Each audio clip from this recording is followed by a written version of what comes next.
Drop top. Is this the fucking mic? This is exactly what I should be doing.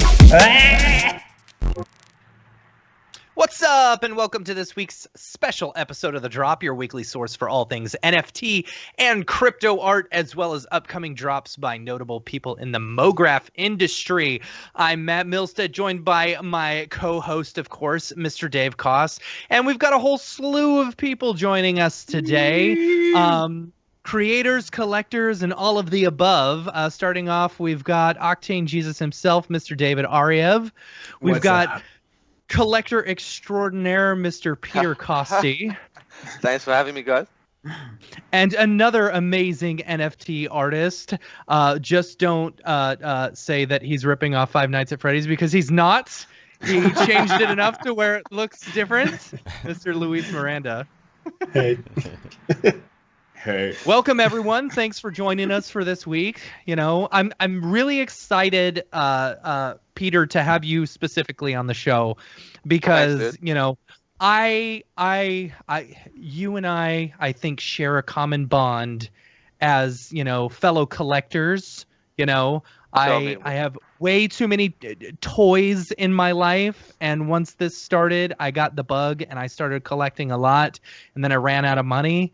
You know, and so Matt, before you got on Skype, my I was story, telling him that I think the two of y'all are gonna have a lot to talk about tonight. So yeah. We're just gonna bounce off each other. Yeah. You guys can just go ahead and, you know, finish your dinner or whatever. We'll just chill, Right? You know. Yeah. We'll talk about Matt, that. I would and how like to be included in the collector club. All right, I've spent That's true. $100K. I've spent $100,000 on NFTs. All right, yeah, that is a ridiculous amount of money. it is First indeed. off. Yep. But you sold one piece for about $100,000, don't you? Isn't that your? No, I I haven't.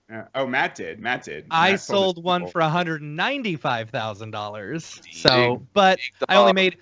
So here's the thing. Here's the thing about it. You know, I like.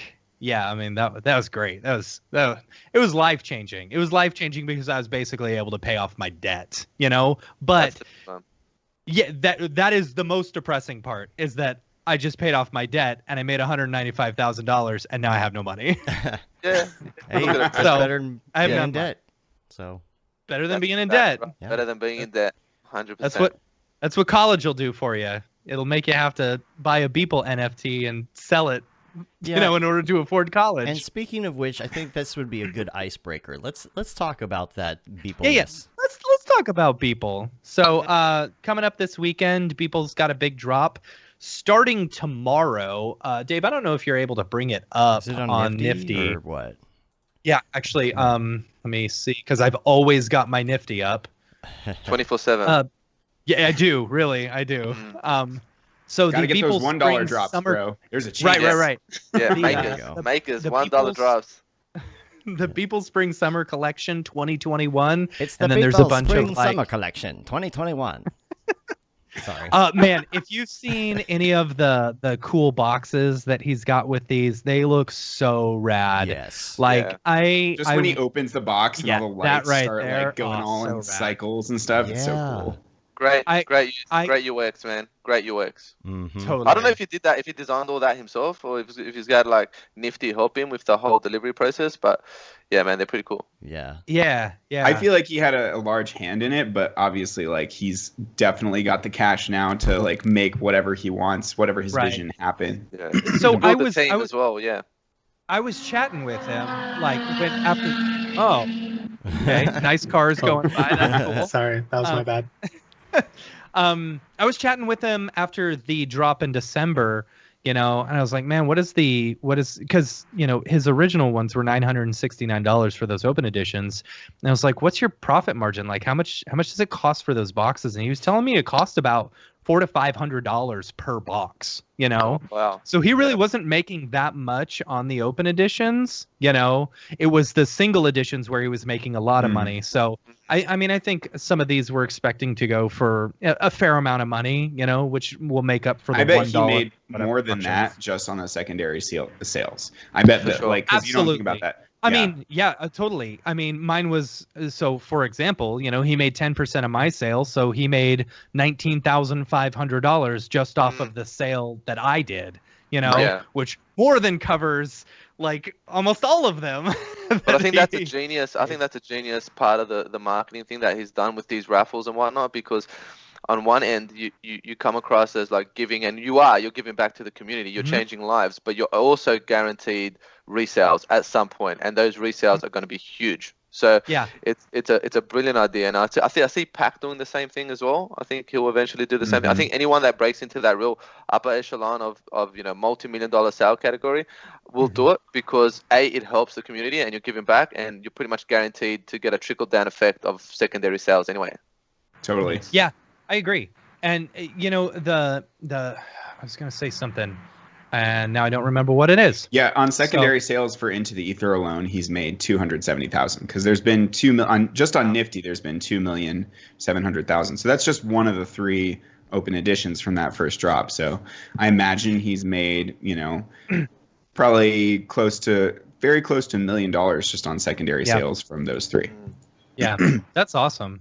And here's the thing, like, so when I, Mike and I were talking, like, for a couple days before mine actually sold, because I told him I listed it. I felt bad for listing it, because the whole thing was I wanted to support him, and I still do, but it's like, if I had this opportunity, I was going to take it. Dude, but you had to pay off your debt, man. Yeah, dude, he was totally understandable. And like, actually, he was the first person to text me, because he got an email notification as well that it had sold. And he hit me up. He's like, dude, you just made $195,000. Bro, yeah, that's what you just made $195,000. And it's like, even though his Christie's drop was the very next day, he told me, he said, I think I'm more excited for you than I am for the Christie's drop That's tomorrow. awesome, man. Well, awesome. I mean, then sweet. then it was $69 million the next then day. He was I right. was out of his mind, I'm sure. Yeah. But He it's forgot like, about you that's real quick. Yeah. and that's the thing. He's changing people's lives. For those people who can get these, that is 100% life changing. It was life changing for me.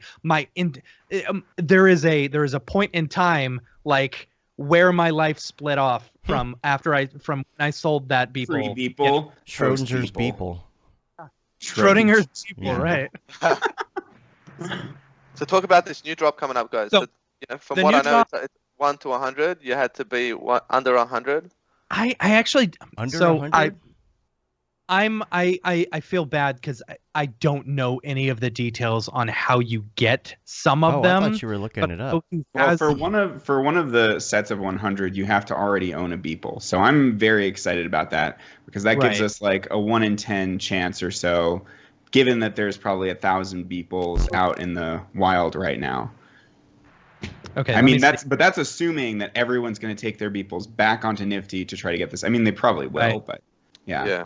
Okay, you'll be mad not to, dude. Yeah. I've got. Dang it. So he posted this. Let me see if he posted it on Twitter, because I think he did. Oh, so my understanding was there are 5 editions of 100. I think 3 of them are just open to the public, so they're all raffles. And then he's got a bunch of single editions as well, and then a couple editions of 3. Yes. So tomorrow, starting at 7 p.m. Eastern, there is a $1 raffle edition of 100. It requires a correct quiz answer. Oh, that's right.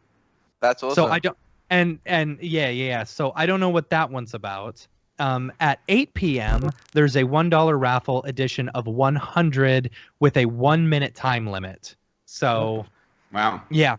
With the questions, I wonder what the how long that's going to go. My guess would be like 45 minutes, like the other drawings. But like, yeah, for the 1-minute one, it's hard to imagine Nifty not crashing. Like, even though they've upgraded all their servers, that's exactly what I was going to say, man. I'm just hoping that Nifty doesn't crash, because every guy and his dog are going to be on there trying to answer this quiz. Everyone thinks they're a genius, and it's just going to I'll be surprised if it doesn't crash. I wonder what the quiz. I wonder if you can answer the quiz questions multiple times, or if you miss it, you're just screwed. You fucking misspell. You misspell the word and you're fucked. Yeah. Yep. Right? Wrong. You just get like Beeple. Sorry, the answer was meeple, not Beeple. Yeah. You didn't say the magic word. And I'm curious how this correct question is it like, because like, for his friends who know him really well, like, is this going to be a personal question? Like, what is his favorite beer? Because that's easy. All of us know that, right? Exactly. Some form of piss beer. I don't know. So like Miller Lite or something. Corona No, Light. it's Corona. Corona. It's Corona. Corona. Light, yeah. Yeah, that's right. So, but I don't know. Like, I don't know. It's interesting. Oh, they've So already got the Saturday- drop schedule up. That's cool. Yeah. So Saturday at 6 p.m. Eastern, there's a $1 raffle of 100. You also have to answer quiz questions on that one. That is the one with the Elon Musk with the giant package walking the Doge dog. Like you do. I'm Giga really Chad. excited. I think the so at 7 p.m. there's an edition of one. It's the one called Hey, where it's got the fat Buzz Lightyear sitting on the inflatable dogs or the inflatable balloon dog statue. I think that one's gonna go for a lot because that one happened like 2 days after the Christie drop, and I felt like that one is almost iconic to me, Quick bets. How much do you think each single edition is going to go for? Oh, that's a good idea. Yeah. Each single 400K edition? plus. Well, yeah, 400K plus, but like there was one that on Earth Day, or not Earth Day, for that Open Earth Foundation that went for what, 6 million? 6 million. Yeah. 6 million. Wow. So I wonder how close these will get to that. Yeah. That's crazy. Man, and to think that some of those single editions from that original drop went for like $75,000 or whatever. Yeah, that was a steal, man. That was a steal, Little did we know. Yeah. Little did we know. We should have put together some money and, It's gonna be interesting to see if this goes higher than the 6 million because of the space, because of where the NFT space is at the moment, right? Right. So Right. I do think that there's been a bit of a blip on the radar. There's been like a slight correction and a pullback in not so much interest, but in sort of momentum, I would say. So Very it's true. going to be interesting if people still obviously everyone values people's work is amazing, but if it's still going to have as many people bidding to that extent and willing to give up that much ether, considering the current price. Well, Yeah, did we hit the peak? Like, I foolishly bought a bunch of B20 coin the night of his auction, and that's when it was the peak. And since then, it's gone down like from like $20 down to like a few dollars. Yeah, so I me lost too. like, I don't know, $1,000 on that. But whatever. But like, you know, it's So run me through I'm what very B20 bad does at- again, dude. Just run me through what B20 does. Well, it's just it's so Metacoven, you know, fractioned off all of those 20 artworks that he collected, and then turned it into a cryptocurrency. So it's just it's basically like investing in Beeple. It's a Beeple cryptocurrency. You can get it through Uniswap. You just swap to it. Yeah. So does that's a good question. Does he still? I mean, if you're fracturing him off, and does he still own that? He owns some part of B20 because he was given some part of B20, but mostly it's owned by Metacoven. Okay, right. But so Metacoven doesn't technically own the entire single pieces anymore, does he? No. Since he fractured them, is that correct? Guess not. So then, would they have to vote? Would that be like a DAO? Would they have to vote on sales, for example? Or can I don't he exactly know how it works. I'm not really a crypto expert. Like, Yeah. Interesting. I'll look into that for sure. yeah, it's interesting. So there's another team that are doing a similar thing as well. Like the Blackpool team are doing a NFT hedge fund, which sounds similar to what these guys are doing, where everyday people can kind of chip in their ETH, and then you get a pool of funds and purchase, you know, not just artwork but also yield-bearing assets. So you've got like Hashmaster, a whole bunch of other stuff, and you know, obviously the yield that comes. So Rare. Have you guys heard of So Rare as well? No. So like they're like football cards and baseball cards and a whole bunch of other cards. Pretty much if the player does well in real life, you get a yield for that card if you own that NFT. I gotcha. So yeah, pretty much. Yeah, there's a lot of stuff going on like that right now. Like BitClout's another big one where, you know, you're literally just investing directly into a specific person, thinking that they'll grow in their social media following or whatever it is. Like 888's on BitClout, and people have been investing in him and stuff. So that's so fun. It's weird. So there's something similar that is actually like with real life non NFT stuff. Like for example, it's I don't know what the website is called. A buddy of mine was showing me the other day, but basically they had a first edition holographic Charizard card, you know, that was mint 10. Yeah, the big dollar one. Right, exactly. Yeah. And what they were doing was they were auctioning off or like selling $10 shares of it up to That's like $300,000 or something like that. What? And That's so, ridiculous. and then like after like a month, you can buy and sell those shares from other people and own a certain amount of that Portion one of the particular Charizard. Charizard card. That's And you insane. short the Charizard. Ridiculous. I had a holographic Charizard card, but not first edition. okay. Not. Yeah, so not. I worth think that they're much. still worth something, you know? Yeah, I don't Like know. 50 bucks or like something. $100. Yeah, Right. like whatever. I don't Right. even know where it is anymore. Yeah. Was it in But mint condition At or the was it all time, scratched it was up? the most exciting thing that had ever happened in my life. You know, It was I pulling was that- like that I was like Charizard. 13 or 14, and we went to Toys I R was like Us. 26, I was 27. like 30, and it was amazing. It was last week, weekend. Yeah, it was last week. But see what you guys were talking about there with like fractional NFTs, like Mhm. purchasing a fraction of the Charizard and whatnot. Like, I really think that's going to be the future too with many things. Like, you know, houses, purchasing property. We're talking, you know, on a long enough timeline. You know, you won't, if you wanted to Yeah. buy an investment property, you'll have it as an NFT, and you'll have Yeah. a pool of people that own a portion of that. So if that property ever gets sold, you'll get your proportional dividends on that property. And I Yeah. think that's where it's the I best interesting. mean, way that's there's lots of investment companies in, I don't know how it is in Australia, but in the US, that's exactly it. You know, they'll find a deeds to house and several houses. people will work together in order to, you know, spiff it up, put it on the market or whatever, and then they split the shares, you know, Yeah, the or difference is they that rent it now you out. can do it with someone else on the other side of the world. So now, if Right. you want to do it with me, man, we just contribute an X amount of ETH. We purchase that NFT, and then whenever that place gets rented, we get a dividend divided between us, depending on our portion of the That's NFT. amazing. And if Wow. it gets, that's exactly what's going, and that's going to happen with everything, man. Like when we start thinking about the implications, you know, artwork will become, you know, it's already started. You can see even with the collectibles, the Charizard card was a good example, but Because yeah, it's NFT ultimate proof that is the That's of right. ownership, and it's immediate. You know, it's through the internet, and like, yeah, it's crazy. Deeds to houses are all going to be, you know, NFTs. Yeah, Mhm. Health data is crazy. going to be NFTs. All Yeah. that stuff's going to be NFTs, man. It's going to be interesting to see, and that's what I'm saying. Like, the future of NFTs are super bright, super bright. Yeah. I do see then the correction why in the do you art scene. think? Why do you think that there's such a downturn at the moment? Is it just the explosion of all the artists entering the scene and oversaturation? Is it? Yes.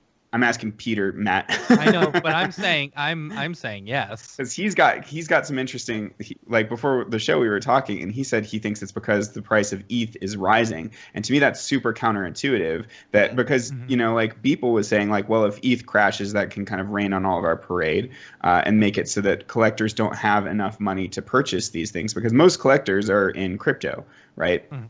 So how is Yeah. it that the price of ETH rising can put a damper on the whole NFT scene?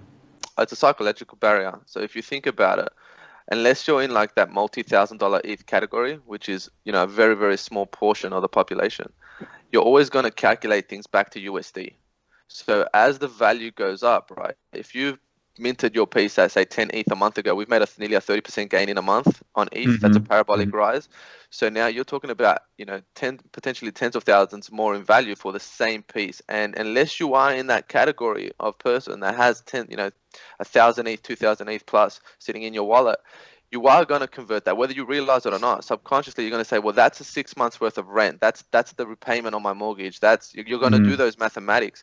And you're going to be, this is why I believe the future is, you know, you kind of have a USD equivalent when you post it, and then you have an option to pay with either USD stablecoin or Ether to the equivalent value. Because then you're avoiding that discrepancy. And people are always going to hesitate when they've got an asset like ETH that's potentially going to go up another, you know, 8,000 plus, you know, based on my projections anyway. If you're telling me to pay 25 ETH for your piece, as a collector, I'm going to hesitate. Because especially when it's moving up this quick. Now, if you go back a month ago, it was kind of balancing out. It was moving, but it would retrace a bit, and it was very level. So it's a combination of many things, many variables ticking off. So it's a saturation of the market, which Matt said, and I agree with. Yeah. Like way too many people in the market trying to cash in. A lot of these are celebrities as well. Which for me, I think is not cool. Like, I don't like that every celebrity and their dog is trying to cash in on this NFT thing. Right. but so you've got the saturation, and then you've got this parabolic rise in ETH, and all of a sudden people are hesitating to buy because they don't know if it's a better investment. So you buy it because you love, like I personally buy it because I love it, and I've said this to you before, Dave, where there are some that I buy for investment, and at some point in the future I'd like to make a return on. But then there's the majority would be 80% plus that I buy because I think they're fucking cool. Like I like them. They stand out. Like Lewis's piece, I spent a bomb on Lewis's piece, and I just think that was so. No, honestly, that was so fucking cool, man. That was awesome, and stuff like that's important. But that's not important to everybody, and especially people that are just getting into crypto / NFTs at all. Psychologically, without realizing, they're always going to convert it back to USD. And that's the problem. So you think it's wise for artists to kind of adjust their prices back, don't keep charge. Say I've been releasing editions for 1.5 ETH, for instance, and selling them. But now that ETH has risen so much, I should probably adjust that down to 1 ETH to keep my prices about the same. Maybe I can push it up a bit, but keeping it at exactly the same might turn off some collectors, right? Absolutely, and I think that's where makers and Nifty have to come in, and they have to they need to integrate this option that I just spoke of, where you can actually have a display USDC as USDC as a staple, and then no matter what you do, the back end should automatically calculate how much ETH. So if you say your piece is worth 20 grand, which is great, right? That always stays as a constant. That's what you mint it for, 20,000 USDC, and then if I want to pay in ETH, obviously I can. But it'll be calculated, so it'll be less, for example, yesterday since the price was lower. But can't you always go back on Maker's Place and look and see how much it was also purchased in dollars? That record is still there. So you can still see that, right? For super rare and foundation. Correct. Exactly. You only see it in ETH, right? That is to me has been the biggest issue, and I think, me as I'm going to call myself a poor collector. That's what I am. I'm a poor collector, because I have a hard time throwing, I've never bought a piece for over $1,200, right? And I'm real mad about that piece because it's down to $450. But, I'm a poor collector. I can't spend a lot of money on a piece, without making a whole financial discussion with my wife first, you know what I'm saying? Right. And so seeing things in Ether makes it really hard for me to one, I have to go get Ether, then I have to convert it over, put it in my wallet, and then there's fees that come along with that, and then I have to purchase it. To me, that's too much work, for one, and two, a lot of people have their stuff priced at 1 ETH, which now is $2,700. That's a lot of money, Perfect example, perfect example. When I minted my I minted a couple pieces, and I put it I don't know, 0.5 ETH, right? I didn't get a sale, and I was kind of upset about it, whatever, the normal, your normal artist does. But then I realized, am I just trying to do this for a cash grab, or am I trying to do this to get my art out there? And for me, it was all about getting the art out there. So what I did was I lowered my price to the bare minimum I could, which was 0.1 ETH. And I ended up selling it. And that felt really good to me. Just I didn't care about the money. For me, it was just about getting the art out there. But as a poor collector, that's why Nifty's been really easy for me, because it's one, it'll take credit cards. And those open editions are $250 to $750, versus foundation where people are wanting 2, 3, 4 ETH, and I'm just I'm out. I'm cashed out there. Yeah, I'm gonna have to go lower Nifty is where everybody. Sorry. Nifty's its own marketplace. It's its own ecosystem, and that's where everyone at first started flipping. And I think that's why this month it's on such a downturn. It's excuse me.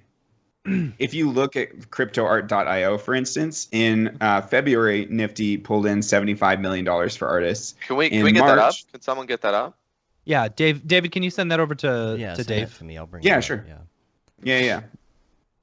Good call. In the dingus. We have put it in the dingus. fancy abilities on this podcast. Thanks to y'all. Next level tech. Yeah. So what I was saying is that in February they sold $75 million worth of art. in March, that was the big explosion. They sold $143 million worth of art. Wow.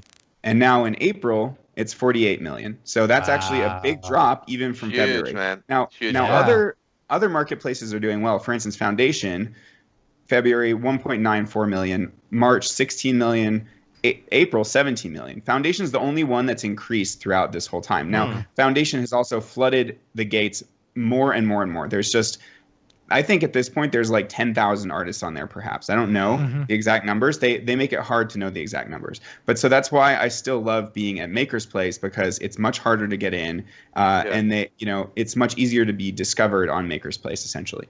Yeah. Maker's Place is also doing a little bit better than February numbers, and Super Rare is still doing really well too. Do they have any numbers on Rarible? No. Nor crypto.com, which is another platform that's kind of sprung up, which I don't know. So looking at have this the best data, experience with crypto.com, but yeah, it's cool, I think, because Super Rare, Maker's Place, these are platforms that are catering more towards true collectors like Peter here, versus Nifty. I think a lot of the people that just jumped in because they wanted to make a cash grab and do a bunch of flipping and thought of it as like a gold mine, they've been weeded out. So now we're like left with the true collectors, and that's the interesting thing, is like forming that relationship between artist and collector. Basically, having this group of fans or people that have your back, and vice versa. That you're like, you can gift stuff to them, and like that's the core of what it should be. 100%, and that's what needs to happen, I think, and it's already happening and moving forward. Is like attaching support to that NFT. So as a collector, I grow a relationship with anyone I purchase art from, and seeing people, I've had people send me physical editions. I've had people reach out to me saying they want to collab on a piece. I've had a whole bunch of things like that where you're building this relationship, and I become like, I'm a personal hype man for all you guys, for anyone I've purchased art for, and for the entire space. And I think that's what's going to keep driving and moving forward, because you will get, like you said, these people that just came in to flip are going to get weeded out. And I think moving forward, reversing a little bit to what Dave said as well, is when you said, Matt, you said you dropped the price to 0.1 Ether, correct, on that sale? It's 0.1, yeah. 0.1, right? Yeah. So that is something I think is going to be a greater strategy, especially with places like Makers and Nifty, when you can have multi-editions. You're not restricted to a one-of-one. I think a greater strategy, and if you really do believe in the long-term success of NFTs, there will be a huge secondary market. So I think if you were to take a small hit on the individual sale, but increase the editions to say like a 5 or an 8 of 8 or a 10 of 10, then more people are likely to purchase that piece. And again, you've got it hits a different market. Of collectors that don't necessarily have tons of money, but do want a piece of yours. And like, I like that you said an edition of 8 or 10, because I feel like the days of these massive editions are over. They're like very quickly dying. Everyone sees through it on Nifty, even drawings. Like drawings are a thing Nifty, I think, did to try and make it feel like a lottery. And for a long time, I was buying into the drawings until I got burned with that. And I bought a piece for $10,000 that was Diplo. And I was like, oh, it's Diplo, and it was a drawing too. And I was like, and there were maybe 150 people that entered it. And so I felt like I won it because it was an edition of 20. Right. But then I looked at the open editions and realized nobody was buying these. And so the demand wasn't there. And so then I saw everyone like racing to the bottom with their prices, trying to like, race to the bottom. Get rid of it. And I managed to get rid of it at a loss. I lost $2,500 on that. But like no, there have been no additional secondary sales on those pieces. So that was the right move. The right move would have been not buying it in the first place. So But you live and learn, dude. Risky. What's that? You live and learn. Yeah, that's how you learn, exactly. And but even now, like drawings, like I was just looking on Nifty, and there was one that was a drawing of like 100 for not even that much money, and it didn't even hit the full number of people, so they undersold that as well. So I think people are. Jonathan Wolf one, is that what you're looking at? I might have been. I don't really remember which one I was. Yeah, there were some drawings, and it still had 200 remaining. Right. It's like. Yeah, that's and I'm curious how much of that is actually like Nifty pushing some of these artists, saying, "Hey, you should offer this many," or you should do this many. I think that most artists want to make the most money, and Nifty wants to make the most money, so it becomes a cash grab. And then artists like Fuck Render, for instance, you know, I've heard him expressing like, oh, thank God we only had that open edition open for a single minute and we sold 700 because that's a lot of editions. Like he believes in scarcity, but at the same time, he's in a position where he's got millions of dollars at this point and he doesn't need to be going for that cash grab. So that's the tricky thing. And also Nifty, I think collectors are just pissed at Nifty right now because of how they've approach this. They feel like this tech company that doesn't really care about the art so much, you know. I agree. Yeah, and, I feel that way for sure, definitely. Yeah, and I've heard from you know some collector friends of mine that you know they tried to bring people into this, like their own friends that are legit art collectors, and then they immediately like get burned by Nifty, and they're like, "What the fuck, dude? Like this is my collection's worth nothing now. Like I've got a bunch, you know." So it can be really frustrating. And obviously the space is changing rapidly and it's really hard to keep up with. It's the super early days. So we're all kind of like winging it. We're all adjusting on the fly to what the current climate is, you know? And so maybe you could have sold something a month ago for a lot of money and now maybe you sell it for less. But for me, I just love the ability to make art constantly and make what I want. Versus you know working for clients. So like if I can make even the same amount of money that I was making before, but now just making art, that's a win for me. So like I'm still in as long as I can do that.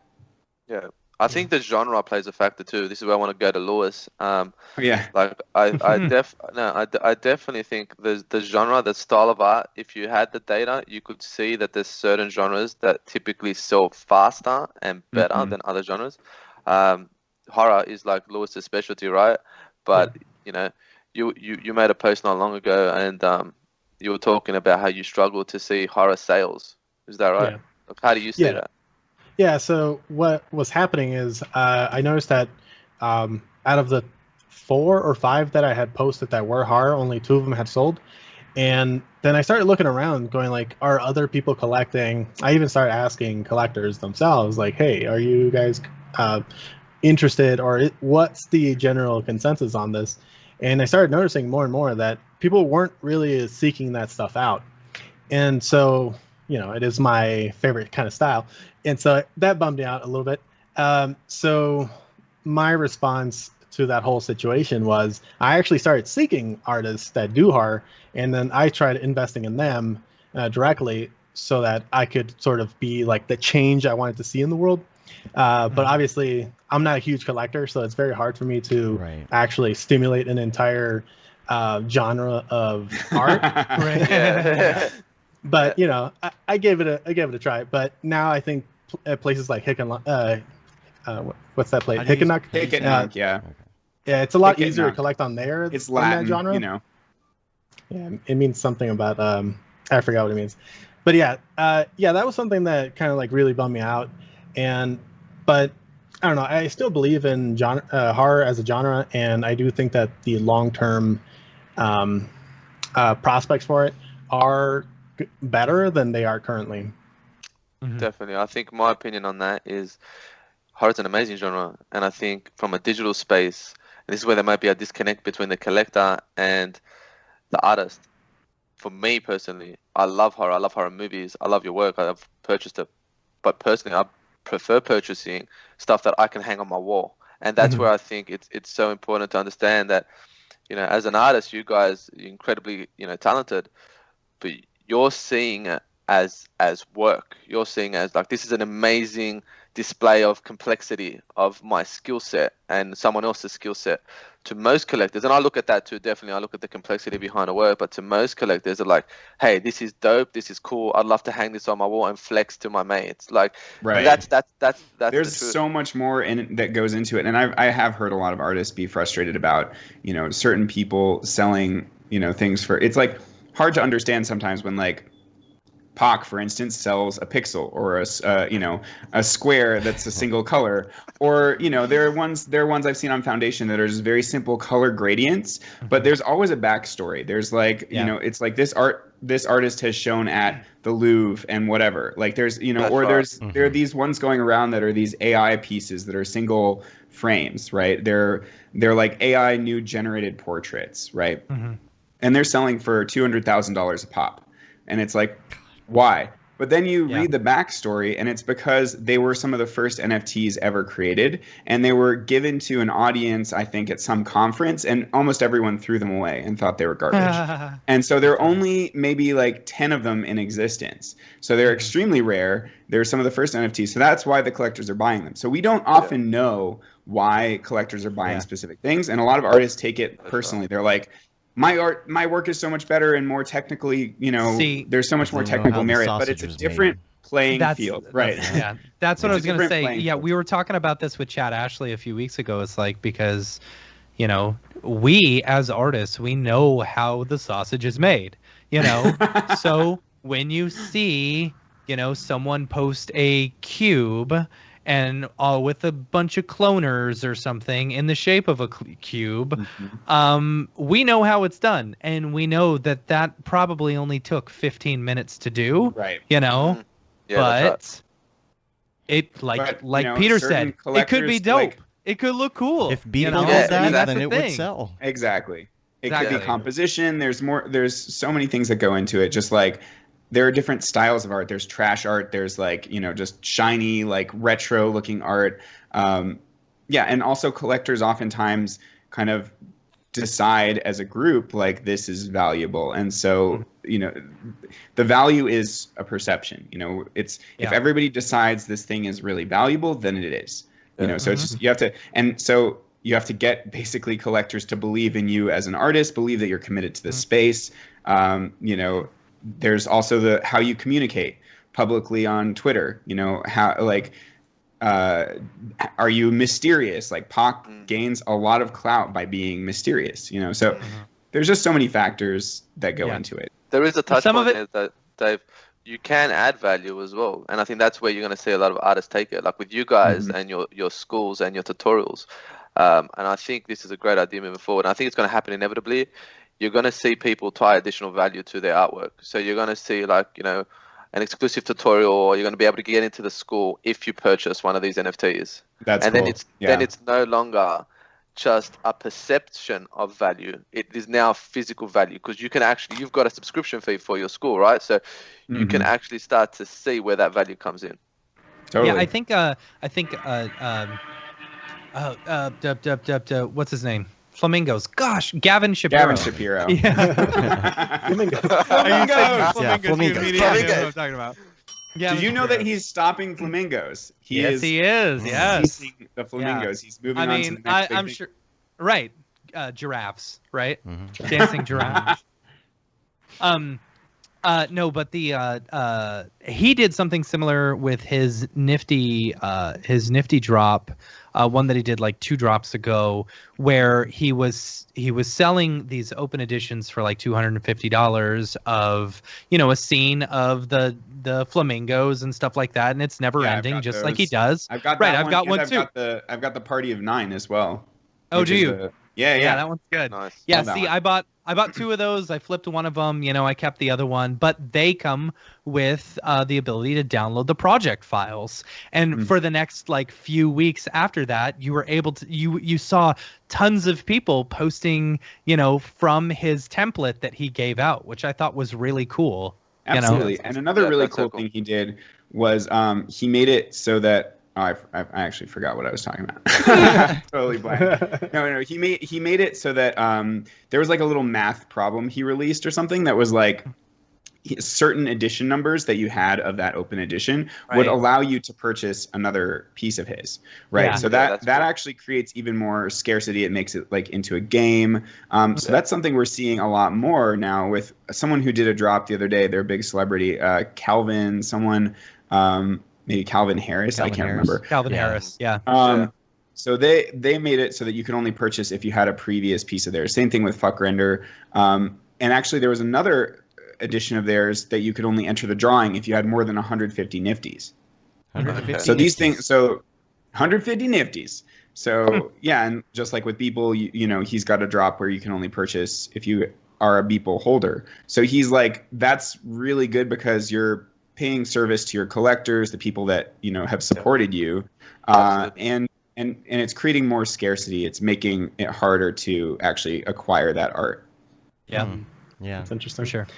You would think that art you want it as accessible as possible, but it seems that the opposite is true now, where you want to make it as difficult as possible to get, and then that's what's rising up the price. Right. Yeah, exactly. So like if Gavin does something like that, then immediately those additions that he will, gift you another piece for go up in value a ton. Or Correct. Other people that have made this burn kind of thing where they, like actually Phil Roberts, Raid Zero, did a really clever thing. He was selling on Rareable those little Beeple collectible figures, and he sold out the first couple of collections immediately. And then the third collection didn't sell quite as well. So he did a burn sale, and he even made a little advertisement with it where he like had fire lighting the Beeple figure on fire, And so he was like, for the in 2 hours, I'm going to burn all the, remaining editions that haven't been sold. And so that makes the pieces more scarce and more valuable, and the collectors love that. So there's definitely like a lot that you can do in addition to just like making great art. There's a lot of like psychology that goes into it as well, and you want to like kind of really pay attention to that. Yeah. Paul Robinson in the chat brings up an interesting question for Peter. Says, how do you build a relationship with a collector? You guys must be getting smothered by DMs and requests. Yeah, I can imagine, putting yourself out there as a collector, it's like, especially a heavy collector, 888 like, has it's literally 5,000 right. DMs at any given time. Right. And, it's got to be like for example, if I won the lottery and I won like $100 million lotto, and I went online and said, hey, everyone, I won $100 million lotto. Imagine how many DMs would come to me. Right. I can imagine it's probably up in your DMs. It feels the same way. Look, man, I think you just can't get around it. There's no way to do it. I think it's a matter of luck and timing as well. Like if you reach out to me and I happen to be on Twitter at that time and you're at the top of the list, you're the first one there, and I click on it and it's a fairly nice message. It's not too over the top. You're not shilling. You're not shilling the hell out of your work, and you just provide a link. Then I'll click on it and check it out. And if I like it, I'll purchase it. And there's no offense if I don't. You know what I mean? Like that's the problem. I don't want anyone to ever be offended if I'm not purchasing their work. But I think you're just gonna have to roll the dice. And there's nothing wrong with reaching out, but don't spend like 2 hours of your day just scrolling through Twitter, reaching out to 1,000 different collectors and just sending them, because it's a bad look. Honestly, it can get your reputation really damaged if you're just directly shilling. It's important to like start a with most people, treat them as humans, like talk to them first, and if it organically comes up that you show them your work, cool, but like don't just like the incessant like foundation invite begging. It's just it's like that, but for collectors, it's like the constant shilling.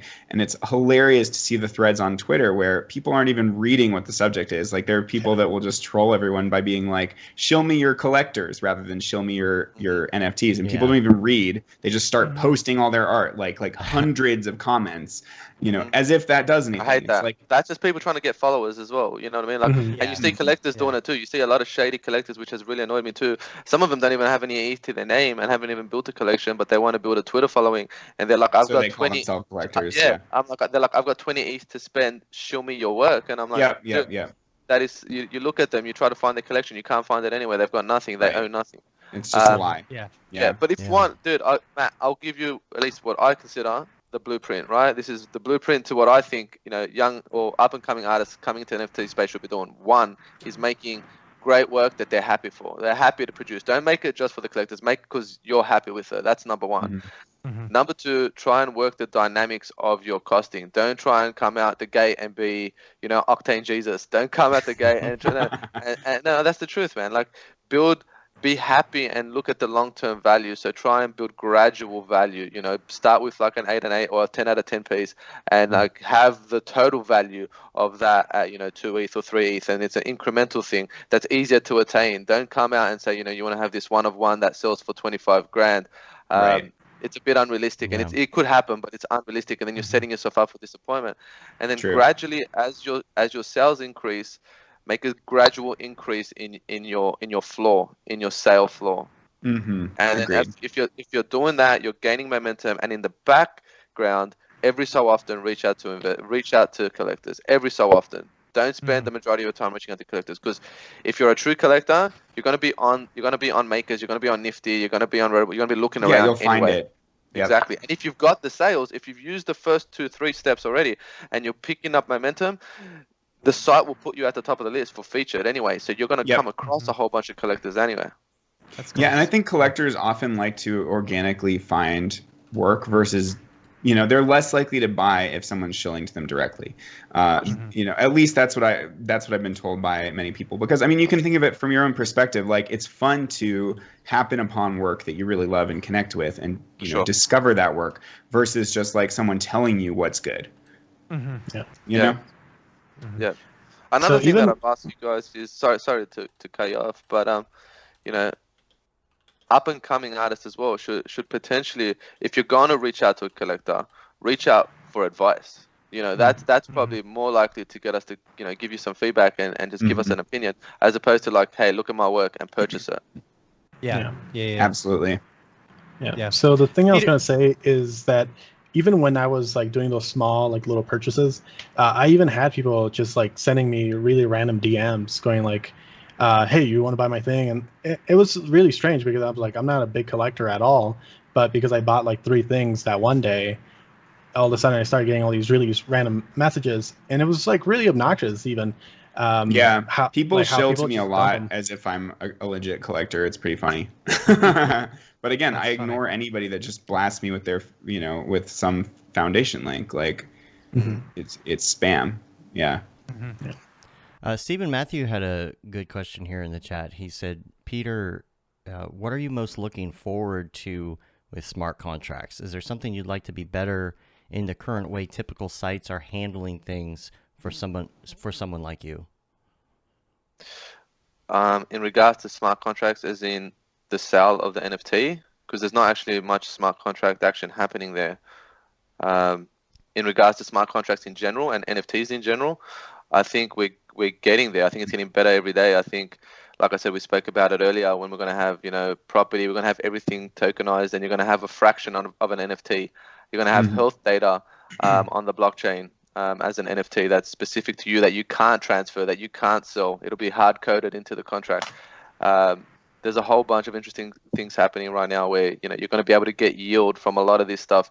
Like I said before, the team over at Blackpool are going to make it capable to actually get, you know, leverage off your NFTs. So now you can actually start to create something and build wealth by collecting, as opposed to just collecting and trying to flip. And all of this is happening on a smart contract level. But in regards to platforms like Makers, Nifty, and stuff like that, and I could be wrong here, I'm not sure that they use any sort of smart contract. I'm pretty sure it's just a direct swap. Like, you make a purchase, X wallet from their wallet, and it just gets transferred over. Does the smart contract come in for royalties though? Yes. Yep, for sure. No, for sure. The smart contract would come in for royalties. That's where it would be getting used. Have I seen that fail? I don't know. Maybe any other artist that's listening to this can reach out. Have they had issues where they've had secondary sales happen where they didn't receive that income? I'm not too sure. Like I said, I haven't played around with that. But it'll be interesting to hear if there is an artist that's watching this and listening, and you've had a secondary sale and you didn't get your royalties. Let us know. Awesome. So I'm curious, Peter, like what's your backstory? Like, are you a traditional art collector as well, or did you get into crypto like pretty early? Like, how did you get into this whole thing? Dude, I love that. Here we go. No, dude, I've loved that since I was a kid. But I actually dropped out of school really young. I got asked to leave a couple of high schools, and I had to kind of make a living. And this is before NFTs, and before you can kind of make, you know, a reasonable living doing digital art or even just normal art in any form.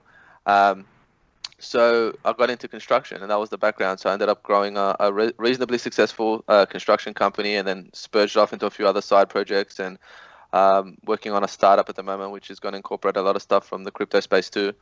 But I probably got into crypto late 2016, early 2017.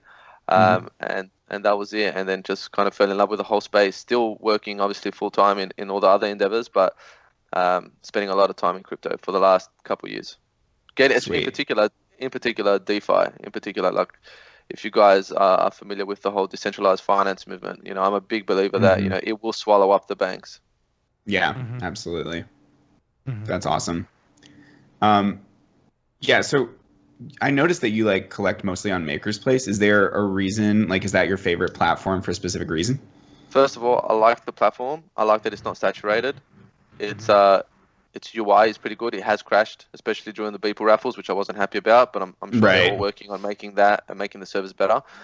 A big one is that I obviously want to preserve my ETH, and this is another reason why Nifty is good too. I like the idea of being able to purchase direct from my bank account and using USD.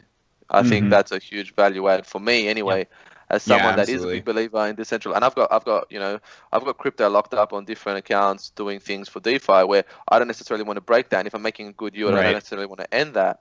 So if I've got, money available in the bank account and the platform allows me to use that, and another platform doesn't allow me to use that, well, then it's a clear decision for me to make. That makes sense. Yeah. Yeah, I do love like how Maker's Place displays the NFTs. I feel like it's the nicest, like in terms of like just displaying everything. Though obviously like the search engine is still broken. Like every platform has its own issues, Right. Yeah. For sure. So like when you buy a piece, do you have, if you want to flip it, I know that you buy some pieces that you're intending to flip and others that you just buy because you love the art. When you buy a piece to flip it, do you have a specific strategy in mind? Like, do you watch, like, for instance, I bought a piece that I figured I could flip, and I did flip it really quickly. It was Alex Ness's piece because I saw, his work is incredible. Like, I'm a huge fan of his. Yeah, I love his work, yeah. And, like, but I saw, like, he entered that gallery on Nifty that was kind of, like, not like on their main page. I can't remember the name of the gallery, but his pieces were I think $1,500 for the drawing, and then immediately started flipping for like 8-10K. So like seeing that information, and then he dropped on Maker's Place. I'm like, okay, I'm gonna buy this because I fucking love it. If I don't flip it, then whatever. But like 2 days later, someone offered several $1,000s more for it. So. Yeah. But what kind of strategies do you have in mind when you want to flip a piece? Well, that comes from just actually researching the whole scene. Like I actually wanted your first piece, Dave. Like Triple H just came in and blew me out of the water before I even had a chance to bid. I'm like, man, there's no way I'm even going to bid on this thing now. Yeah. But I think if you can grow an appreciation for the space and you can educate yourself on the art that's being made and who's working for, and just a backstory on certain artists, I think that's where you can kind of set yourself up for a decent flip. But a side note is that like I haven't flipped any work. I haven't yet to sell any of the pieces that I purchased, which goes to show that for the long game. Like you're waiting to appreciate over the years potentially. Yeah, absolutely. And it's indicative of the space. So if you think of it this way, right? CryptoPunks are getting sold, right? And like you said, they're nothing special, but they're getting sold because they're what they represent is the start of the NFT era. Right, and that's where I think a lot of these early art pieces are going to project. Again, there's going to be a lull, there's going to be a time, but talking 3, 4, 5 years from now, if the timestamp on your NFT is of this era, plus it's super cool, I believe it's going to be worth a lot more money than what it's worth now. That's my, and I could be wrong. It could, who knows? But that's what I'm. By that same token, do you feel then that the early Beeples, for instance, the open editions, so pretend in an amazing world that I enter this drawing and I win another Beeple, and I want to sell one of them. The one to sell would be the newer one, right? Versus the OG, like correct. That first big drop. Yeah. Correct, for sure, absolutely. But I also think like there is a number bias. There is a heuristic involved where a psychological barrier comes into play when you start talking millions of dollars. Like, you could have a piece that you purchased for, $1,200, like Matt said, and I believe, in 4 or 5 years could sell for tens of thousands, maybe even 100,000. But, do I think if you've purchased a piece for 69 million that, in 4 years you're going to sell it for, 300 million? No. I don't know. Do you know what I mean? Yeah. I don't know. I don't think the percentages work the same way when you get to that sort of category. Right, for sure. I totally agree. Yeah, and that in that similar vein, I don't know how these Beeple pieces, at least the ones that we bought, are going to do in the future, but you saw the initial kind of gold rush with them, and that's where I was watching Nifty every single day, seeing what the prices were, and at At one point, I had it listed for like $1 million or whatever, Yeah, and I was like, all right, that's too much. Let me list it for like 600,000. No, that's too much too. And at one point, I was just finally like, okay, I want to sell this thing. I have the opportunity to get out of debt. I'm gonna do it. Yeah. And the number that I chose, what's interesting is, so the number that I chose was the exact amount that I needed to be out of debt. Oh, so you were joking when you said you're literally broke. Literally broke. Yeah. So the like 195,000. I listed it that way because that was after like the fees to pay, Nifty and Beeple, and then pay my taxes and pay off everything else, that I owed money on, minus my house, of course. So I know what is the tax obligation over there? Like, what do you guys? I will owe $41,000 on that $195,000 sale. Wow. Yeah, that's actually on that. really good. That is really good. Did you hold it for over a year? I did not. No. Okay. No, I cashed out immediately and potentially paid off all my stuff. less. I think capital gains. It would might be, actually yeah. less. So yeah, that is true. If I had kept it in there for a year, it would have been capital gains tax, which only would have been 15%. But because I cashed out, I just wanted to cash out. Keep in mind, put the money in there. varies from state to state. Like Texas, Matt's in Texas, and they have probably better tax breaks than many. I have no income tax. I have no income tax in Texas, so I don't pay any income tax. State, but I do, state. Federal income tax, because I sold it without keeping it for a year, it ends up being counted as income, which means I'm going to pay like 34% on it, which sucks, versus 15%. But in the meantime, the thing is, so, like 65,000 of that was going to my student loans, actually. Yeah. And then 40,000 of it is going to taxes. What I ended up doing, because right now student loans are in deferment because of COVID, I put it all into like stocks, and nice. I've made like $6,000 just in the past like month and a half, just letting that all sit in stocks. So how much? What was the figure? You said about $60,000. So I actually put. You should put it into ETH instead. Dude, I should have. Yeah. Yeah. I would have. We'll connect after this, man, and I'll pass you on to some DeFi platforms that can definitely get you a better return on that. All right, cool. All right. So, but yeah, as of right now, like I'm up $6,000, and all I'm doing is letting that money sit until I actually have to pay it. Yeah, no, I think you've done the right thing. Absolutely, I would have done that. I would have done the same, used the same strategy, except put it into DeFi as opposed to stocks. Like I've got a whole bunch of stock as well that that's sitting there, and like I obviously compare. I've got a few platforms where I look at the rise and fall of certain stocks and prices versus crypto, and it's negligible when I look at what I bought a big chunk when the market crashed, when the US market crashed in March last year. I bought a whole bunch of blue chip stocks from Nasdaq, and like they've bounced back and they've done really well, and they've done like a 1-2x. They've done really well. Yeah, same here. But as opposed to like the 100x, 1000x returns you've seen in crypto in the last 6 months, it's I would have been better off putting that money and keeping that money in my bank account, waiting another 3-4 months, and then putting it into crypto. Yeah.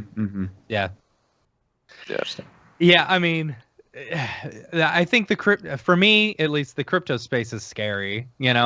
Like that's my brother and I were chatting today because he's recently gotten into it.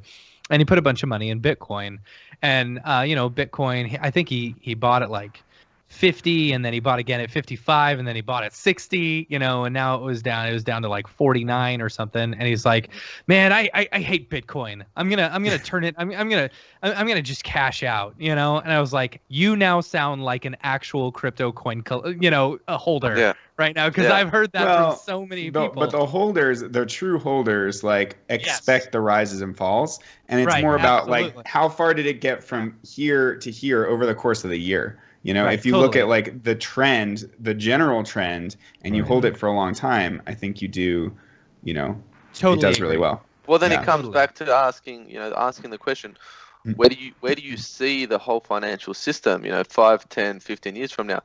And if you don't ask yourself that question, and you don't have a conclusive answer with confidence, then you're only ever going to look to flip crypto. You're only going to look for quick for quick returns, and then when you don't get it, it's gonna frustrate the hell out of you.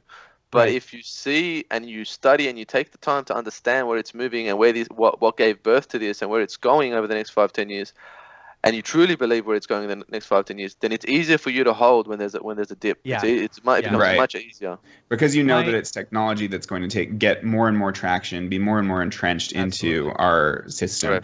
The scary thing about crypto right now is that you are the bank. Like, it's amazing that it's decentralized and that it's, sticking it to the man and like these big companies, that are greedy. But at the same time, it makes the security aspect a lot scarier. The mistake aspect. I don't think I think the security is far better. I think. Oh, really?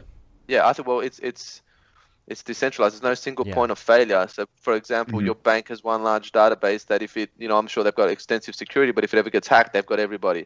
Versus, with Ethereum or Bitcoin, it's distributed. So there's no single point of failure. Security is far better. What I think you're trying to explain, and I agree with, is that error likelihood. User error. User error likelihood, human error is far greater. Yeah, like just taking a screenshot of your seed phrase or like, I have a friend that didn't even give out their seed phrase, but they were on MetaMask, right? So, and they wanted to do something and they hit up all of Twitter for support from MetaMask, which was the first mistake. And then MetaMask support reached out, and about halfway through, when they had sent over this QR code or something, they realized that that MetaMask support was missing a P. So it was MetaMask support with one P. Wow. So it wasn't real. Yeah, man. And they had sent over a QR code that somehow allowed them to hack into the account, which it essentially was the seed phrase by sending that QR code. And so that wallet was burned. Like, they couldn't. All their NFTs were gone, or they tried transferring things, and that was linked to their foundation account. Yeah, and the accounts. That's what sucks. This is Lucas Crossfader. I don't know if you know him, but yeah, there have been several stories like that. So yeah, there's a lot more responsibility in your own hands. And if you do something stupid, like if you lose your seed phrase, for instance, that's a big issue. Like, that's why people get those titanium plates where you literally have your seed phrase engraved in case your house burns down, you can still recover it. Yeah, yeah, absolutely. But I think that's the next frontier too, and I think there's some really innovative teams, and I've posted about it already a couple times on Twitter, but StakeDAO have got a really amazing patented solution where you can log in with like a username, email, and they store, without you realizing they've got the seed phrase, they create the wallet on your behalf, and then you just top up your account with a credit card. And I think that's where a lot of companies are going to have to move. A lot of these crypto, you have the diehard. Yeah, it has to be more idiot-proof. Yeah, it's as simple as that. It has to be idiot-proof. Like, every time I speak to anyone in that space, I'm always thinking to myself, like, could I give this to my could I give this to my mom? Could I give this to someone that's like 65 years old and expect them to send a transaction or make use of it? And if they can, or can I give it to a kid that's like, probably a kid at 12 years old these days can probably do it better than I can. But I think the question is, like, could you give it to like a 40, 50, 60-year-old person and get them to understand it relatively quickly? Yeah, it's because it's the security itself, the level of security of it is what makes it scary. It's so secure that it's virtually unbreakable, unrecoverable. Correct. It's so final. Yeah, after I sold my Beeple piece, I transferred everything. So I went from. Did you go to Gemini? I went to Gemini for a good majority of it, and then I immediately set up two-factor authorization in Nifty, which I didn't have at the time. Yeah. And I set that up, and I was like, oh man, what if I die and my wife doesn't get this money? So I had to teach her everything. I'm like, you've got to learn all of this, because if I die in the next week, you need to know how to get this money out. Yeah, dude. Even though if I died, she'd still be loaded anyway. I went traveling in 2019, and I did the same thing, man. Like, I wrote down this, and I wrote down like all the information needed to access my ledger and stuff, and gave it to my girlfriend and said, look, I'm going overseas for a couple months, and if anything happens, if a plane crashes, this is what you need to learn how to do. Yeah. And then you get back and all your money's gone. Yeah. Nowhere to be found. That is a lot of trust. Living in Mexico right now, dude. Right. And that's the thing. Like, it's not like a bank where they can return your money, like, where they can kind of fix transactions. Right. That's the one maybe benefit of the centralized system, is that they can fix things if people hack your account, whatever, fraud detection, that kind of stuff. So there is more responsibility that rests in your hands. Do you think that the government will ever come in with regulation on that and say, no, there needs to be a middle something? I don't know. But if you like, I'm not a big conspiracy theorist myself, but I think like the government's already well ahead of us with planning this. I think that there's no way that, especially a country like yourselves, the US, would just let the US dollar. I was gonna say, you've never seen Congress speak, have you? Because they don't know what the hell they're doing. No, I have. I've seen. Like, don't get me wrong. I do believe that a lot of these old dudes in Congress are far behind the eight ball. But I think far beyond Congress, I think there's things and discussions that have been said and done well in advance of this conversation we're having today, because that we will never know of, which is fine, because there's no way that the US will let the US dollar fall out of power without having a plan in place. It's too much of an anchor hold. It's too important to the US government and they could sort of like their stranglehold they have on the global economy to just let that sort of slowly get displaced by crypto. I think they're well ahead of the curve. Yeah. So do you think that they're going to fight against it, or they're going to bond with it in some way to make it? Bond with it, absolutely. Bond with it.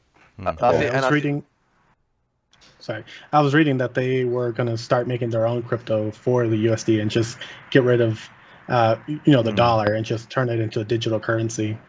I think, again, I keep coming back to like a long-term vision here. I think that's going to be every country on a long enough timeline. I think you're going to have paper currency will no longer exist on a long enough timeline. I don't even think it's going to be that far ahead into the future. Like I would say, I already almost never use paper currency. Like it's either credit card or now it's like crypto weirdness. I only pay things in ETH. Spend it. I just pay things in ETH. I go to a restaurant. I'm like, you don't take ETH? I'm out of here. This is bullshit. Yeah, you only need cash for drug deals these days. That's it. That's all you need. Yeah, that's right. That's funny. Anytime I have cash, I always spend it on scratch offs. That's it.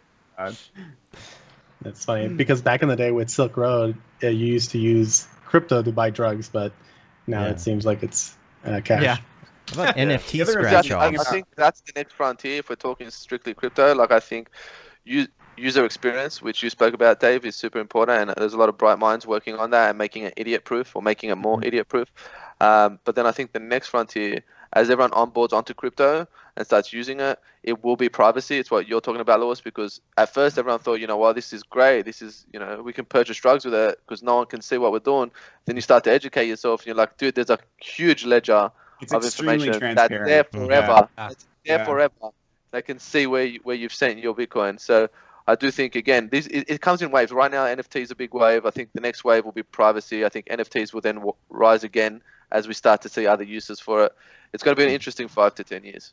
Yeah, absolutely. Yeah. The other amazing thing about crypto is that it's often a more stable currency than certain countries. Like certain countries, like, I don't know, Venezuela is a good example, but like, lots of countries have currency that fluctuates even more than crypto. So crypto is a great way for them to participate in the global economy. Yeah. I think stable coins are a good solution too. Like I think USDC and all the stable coins that are coming out, and a lot of this innovation so far has only happened in the US. These stable coins are gonna, if not already, work with the government, but there'll be a solution where you kind of get paid USDC. Everyone will have some form of digital wallet. Your boss pays you directly through there. The smart contract automatically deducts the taxes, so you don't even have to see it. And it's just gonna make everyone's life easier in the long run. There's going to be a hurdle of education, but it's going to make everyone's life easier. Definitely. So where do you see this going in 5 to 10 years? Like obviously VR and AR are big applications, is that it can integrate like virtual galleries. But like I made a post about this where it's like people that don't understand the value in NFTs and digital art fail to understand the impact that VR will have on our lives in 5 to 10 years. So if you don't see the value in that, then you completely are missing the mark on where Google and Facebook and all these behemoths are spending their money. Like you will go to a concert on your couch. You will wear your VR. You will purchase the ticket as an NFT. You will attend it, and as hardware power increases, it's almost going to be the Matrix. You won't know the difference between sitting on your couch and going to the concert or actually being at the concert. So why would you get off your couch? Yeah. True, yeah. And the AR stuff. And I guess that's we're all that's the future I'm looking forward to. We're all sad about the fact. Give me a mountain shit. No, yeah, everybody's like rushing towards this Ready Player One type of existence in a good way. Like, you know, and we're all sad that, you know, we can't go to the movie theaters right now. But if you think about it, in VR, especially with like a high resolution display, you still get the sense of looking up at a massive screen. Yeah, you know, I've done VR that. communicates scale so well. Yeah, exactly. So that will probably replace our desire to see content in this massive format, you know? Especially art. I'll just add that too, because, you know, again, some amazing teams in the space, Decentraland and all these other places. You've got digital art galleries now where you have essentially an avatar. You walk around and you can see artwork. Although you're doing it from your laptop and you don't actually have VR goggles attached, the next logical step will be VR, where you're essentially you're coming home from work or doing whatever you need to do. You come home and you just tap into the matrix, and next thing you know, you're walking around this digital land and walking into, you know, X art gallery and checking out your favorite artist. But with AR, it's going to Absolutely. get really big like that too, and it's going to go into the world of like AR wearables, and those especially would be NFTs. You know, you can have like really rare hats. Yeah, or, people want or to have the coolest clothing or- avatar. Yeah, absolutely. And everything's yeah, going to have sure. an attachment that's an NFT, and you can imagine, you know, you've got some AR thing on, and even physical objects in the real world are attached to that NFT. You can see it in AR. It has a And little right thing on it. and right now, like obviously, like we're even as 3D artists, we're creating essentially 2D pieces of art. They can be displayed on screens. They can be displayed as flat planes in a gallery. But moving forward, as we all get into Unreal Engine and these other, you know, pieces of software, we'll be able to design experiences, like places for people to go that are in a specific theme of artwork. Yep. You know, so that to me is really cool for the future. It's like the experiences that some of these artists are doing in like Tilt Brush and things, you know. Yeah. Like James is doing like the full. It's just like an environment, you know. And, I think and that's do one a lot reason of that, like passive. Fuck Render is doing so well too, is like he's created a metaverse of his own. He's got the Fuck Render verse, you know, and he does Right. trailers for it, and there's this, you know, and he's basically having a whole game world developed centered around his art, which is really, really cool. Yeah, and I actually do a lot Yes. of that passive VR stuff to relax it. And in like COVID quarantine, kind of feel like I maybe left the house for a minute, you know. And Right. some of those are really relaxing and even meditative. Yeah, I'm yet to absolutely. use one actually. As someone that truly believes in the future of I don't own a VR headset, but Oh, you should get one. yeah. Get Definitely. it. Who do you recommend? What do you recommend? Quest. Get the new Quest. The Quest too. Yeah, Yeah. because you don't It's- have to have a giant, you know, yeah, computer. you don't need to tethered have a to giant it. computer to do it, and it's Yeah. it's It's great. really great. Like The it's really tracking great. is so amazing. The tracking is awesome. Yeah. Okay. I was Yep. I had very low expectations for the Quest 2, and it blew me out of the water. You put Who it in makes the the Quest? I immediately put up my original Oculus, and I'm Yeah. like, all right, I'm all Quest 100%. Well, it has the So who pass-through produces the mode. Quest? So you Yeah. it's Facebook who's the Oculus Quest. Yeah, Yeah. unfortunately. But it Oh, but yeah. it has that Yeah. pass-through mode where you But can they'll see sell the you room. a non-Facebook one for an extra $500 apparently. Yeah. I would now. buy that one So instead. the top Yeah. of the line VR headset is actually the Index, Right. and it's Valve, and I think Right. that personally I find that company a lot better. Like they're really really cool. I mean, yeah, I don't love Facebook. The problem is it but comes back to the Yeah. ecosystem again too. So Mhm. yeah, you know, like how do you mean? Oh, just the fact that with the Index you have to have a bigger setup. You have to have like a dedicated room for it where you mount the cameras or the Yeah. infrared. I guess I don't know if they're LiDAR or whatever, but all you the mount them in the games, different. all you the know. things. It's all like kind of in their own ecosystem, right? Like, I mean, I guess would It's you use no, it's Steam all for on that? Steam. Okay. Yeah, it's all on Steam. As long as it's an Yeah. open VR, it works. That's the VR headset I have, and I can actually combine it with the Oculus Store and just like websites that actually let you do VR. Yeah, that's the only How thing often is the do you tap Oculus is like the iPhone of VR headsets because is. you're locked Yeah. Right. into that ecosystem. Okay. What'd you say, Peter? What was your question? Like, how often are you guys actually tapping into VR? How often are you using We these? used Not- to a not lot lately. actually. We Yeah. used to like all get together and play like video like games. Like they have this one called Rec Room, and there's like a first person shooter one where it's just really funny It's because capture the flag basically. Yeah, but like first person shooter, but if you're you get like shot, then ducking you're behind start stuff over. in your room and like Mhm. rolling under Yeah. under your desk and shit, and like it's a workout actually.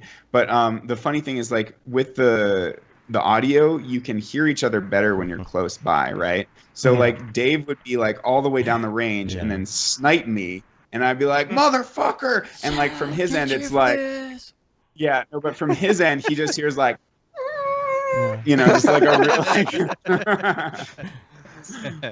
Yeah, I make the Yeah, mistake of playing horror in VR, and Oh, God. that shit terrifies Yeah. me, and I get Yeah. I'm afraid to go back in. Yeah, I feel like that's something I'll do. Cool. I would like definitely tap into a horror game, but then I'd end up like putting it down and saying fuck that. I'll play that Yeah. Dude, have you FNAF seen in some of there. these TikToks where people are playing these horror games and then someone walks up behind them and talks Oh, to my them God. and they just like freak out? No, I can't do. Ever since Parasite Eve on PlayStation 1, I was like, nah, I'm out. Can't do it. I used to. Can't do My it. favorite as a kid was playing the original Resident Evil, but the remake for Yes. GameCube. With the Yes. one for GameCube where they improve the graphics, that shit was scary as fuck. I would also go into my basement and like turn all the lights out and like at Yeah. 1 a.m. on my big screen and That like was just military training, dude. yeah. What doesn't kill you makes you stronger. To answer your question, I actually use VR probably about 3 times a week, either passive or working out, playing Beat Saber. So I still use mine quite a bit. That's awesome. It's getting its money's worth. It's not I collecting haven't had dust. any time to play lately. I play it Too more busy when I have a working, permanent but, setup, yeah. and I did for a while in our basement, but we've like I don't know. That's yeah, why the maybe I Quest could- is I good could because you set can it just up again. take it anywhere. It's Yeah, really exactly. easy to set That's it up. really cool. But we haven't played together in a while. That's the thing. That's true. That was the Yeah. fun thing You was like should. the social aspect, but we're all so damn busy right now. we did that maze together and all that. Oh yeah, Yeah.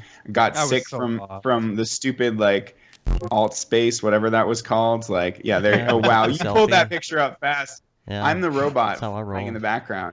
I think Matt is the dude. No, with we the all got blue VR stripes. sickness. I don't know what I because am. On that one, you don't teleport. You like move the joystick, Oh, and yeah. that kind of Oh dissociation gosh, I between. was so sick. Yeah, I got such a massive headache. Yeah. That was January 2017. Wow. Wow. Time Wow. flies, right? Mm-hmm. Yep. So I have a Sounds good. question for the three of y'all in the middle, and I want to get this question Yes, sir. from 3 points of view. I already know Matt's opinion on this, and here's Okay. here's the question because I want to get it from Peter, your point of view as a collector, Luis, you as an NFT artist, and then David, you kind of both, right? I want to know what your top 5, if you can think of that many, that's fine. But I want to know your top 5 features that you like to see in a crypto art NFT site if you're going to choose to use it. Oh damn. Okay. Search Well, function. Yeah, for sure. Definitely. I think that's the thing that's cracked me the most about Maker's Place. The search function is terrible. It is. So unreliable. So yeah, definitely. I'll rattle mine off first if you don't mind. But it's search function for sure. Ability to pay in USD. Definitely a sort of well laid out UI. I think it's more so. I don't know if that's a feature, but it's definitely important. That's Like, definitely a What is feature. it about Definitely the a UI feature. though that has to be good? You're talking If you looks check or out Maker's Place. usability or what? usability, easy to navigate, the artwork laid out neatly in tiles that seem to be symmetrical in the way that they outlay the artwork. A neat border so you're not stretching out. It's just I think the autoplay feature as well is cool as you're searching through, having things trigger and play the animation as you're scrolling. All these things are little features that add value to the user experience. Absolutely. For me, this is a bit of a random one, but so I tried to sell a piece called Meta Iris, and I thought, okay, let's play with the aspect ratio and make something that's super wide, like very cinematic, aspect ratio. And it was by far my worst selling piece because what happens on those sites is that the wider the aspect ratio, the smaller your NFT looks compared to the rest. So for the follow up to that one, all I did was I took the damn thing and I flipped it 90 degrees. It still looked great because it was an abstract distortion type loop. And immediately within an hour, I'd sold all 3 editions for much, much more than I had sold the others. So I ended up like, because that Meta Iris one didn't sell, it's the only piece that I wasn't able to sell on Maker's Place. The last 3 editions I actually gifted to some of my collectors, and that's like if you have pieces that are unsold, that's a great way to show like love and like both you know, you're all in this together, like, you know, that's the thing between exactly like collectors and artists, like we're on the same journey, like it's mutually beneficial. And that's just an important note I want to add as well before Lewis answers the question. Through what I've seen anyway, portrait sells far quicker than landscape. Right. So I think that's got a lot to do with the way it's displayed as you scroll. Because it looks so much smaller, it seems less attractive to the eye. Exactly. That doesn't take away from the work. The work might be amazing, but I think as you're scrolling through, you see all these amazing portraits, and they're all, you know, symmetrically in line. You're scrolling through, and you've got this little small thumbnail of this landscape piece. And that's not to say like you can full screen it and then it looks amazing. Like there are certain collectors that do collect the work and then put it on their walls. Like I've got a collector that is completely redesigning his house just with NFTs and a screen for each NFT. So he's got my lanterns piece permanently in his house now, which is mind-blowing and super, super cool. So for those kind of collectors, it doesn't really matter that much that it appears small on the site because you're displaying it on a big display. But for, you know, for just the NFTs that live on that page, and that's the only means that they're collecting it, you know, that's kind of a different story. I'm saying from a selling aspect as the artist. I'm saying from like it's obviously great regardless, and it's beautiful pieces of work. But you know, if you I think the likelihood statistically of it selling decreases slightly when it's in that landscape. Exactly. We're saying the exact same thing. Yep. Yeah, I have to agree with that. My short film that I released. It's frustrating though. It's frustrating because like I love that cinematic aspect ratio. You know, we all love it from watching movies. And it feels like Instagram has driven everyone to create squares and vertical formats. And I'm not opposed to those. I love all aspect ratios equally. Like you can make amazing art in any aspect.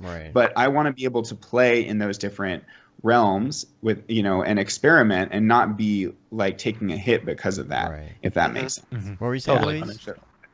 Oh yeah, so I have a short film on there that is that ultra wide, and that one, when I see it on my page, it's like this tiny little box, and then you have all these vertical ones surrounding it. So yeah, I do agree with you on that. The one feature that I think I would like to see, just as an artist, is when I go through art, it's and I try to like click on a thing, like on a piece of art, it will then take me to another page. Like I would actually just like there to be a way to expand the details and be able to see like what the current bid is, like all the details. And then if I want to buy it or put a bid in, just be able to do it and then keep scrolling. Because I don't want to go into another page or have another window opened when I click on it. Definitely. And also I've got a few more artists. Right. So I've got a few more that I mean, these are also kind of small. They're much bigger ones too. Like obviously, like the biggest thing is just like creating scarcity, and you know, super rare I think is doing the best, and maybe Maker's Place second best. You know, and Nifty and Foundation are just, you know, flooded. Well, Nifty's flooding the market with tons of editions, and Foundation's flooding the market with tons of artists. So people are getting buried with incredible art. Like I know artists like Tom Coben's a great example of someone who I very much like think he's amazing. He makes crazy good work, and nobody's noticed it. But a lot because he's on Foundation, and it's just so flooded. So those are big platform issues that need to be solved in some way. But small gripes like the loop point on pretty much all NFT sites, there's a slight hitch, and that bugs me personally. It's same here. A lot of the time we're baking in multiple loops into an NFT, but then there's still that hitch at the end. But also if you bake in multiple loops, that becomes a much bigger file size, and so your NFT is going to get more compressed. So that brings me to my second gripe is the upload sizes. The upload limits right now for Foundation and Super Rare are 50 megabytes, which to me is absolutely ridiculous. There's no reason for it. The NFT, the video file isn't living on the blockchain. It's just the token. So there's no reason. And it's just devaluing the quality of the work. We should be able to upload really high quality, uncompressed work, you know, to these platforms, especially like Super Rare. Like, it just doesn't make any sense to me. You remember the heart one that I did on Foundation? Which is still for sale, by the way, if anybody wants to. Well, it had all that smoke in it, right? So you have to have like not a lot of compression if you're going to do something like that. And I had all those loops, and the loops it looped like quite a few times in the time that the music, you know, I think maybe the music was about 4 times as long as the loop, so it would loop 4 times. I think at some point I had to change it because it was just going to have to be too compressed if I wanted that many loops. It's just there is just a catch. You're going to have to compromise something there, and which I'm sucks. guessing Like collectors that want to display your work, for instance, on their screens in their homes on 4K TVs, they're currently fucked. Like there's, you know, the NFTs are like 1920 by 1080 at the biggest. There's no reason in today's day and age we shouldn't be able to make 4K NFTs. You know, absolutely, it's stupid. or more. Have you reached out to the makers team for that? Have you asked the question? Yeah, they're so, I mean, no, I haven't specifically, but they're so flooded. I mean, like, they haven't even fixed the issue where if you make it full screen on something that's square, it stretches. It stretches the video. Like, it's just completely stupid. Well, I guess the hitch is because, like, technically it loads onto your computer locally, and then it's just going to loop itself. So it's starting the movie over again, as opposed to maybe something that could stream it in a way. I don't know, but that file size thing is going to be an issue when it comes to the new things that are coming up, like you know, wearables and all the other things. Those are going to be more than 50 meg or whatever.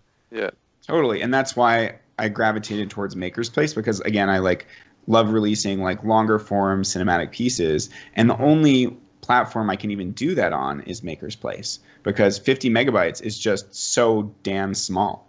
You know, I'd have to break up my whole short film into segments, and that sucks. Like, collectors don't want that. They want to see the full story, the single, you know, exclusive one of one kind of thing. So yeah. And then I guess one other thing that would be cool would be like curated galleries that are like themed.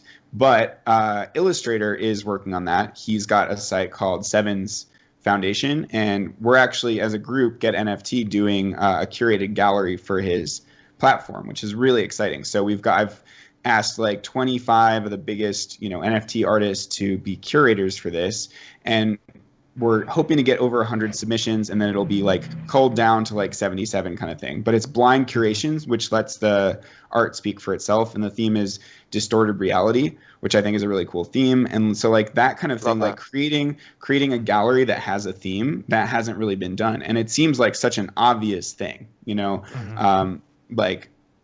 That's like the kind of thing you'd want to see, is like a group of artists coming together to make a big collab in some way, whether it's like a collab on color, where the, you know, I don't know if you saw that one recently.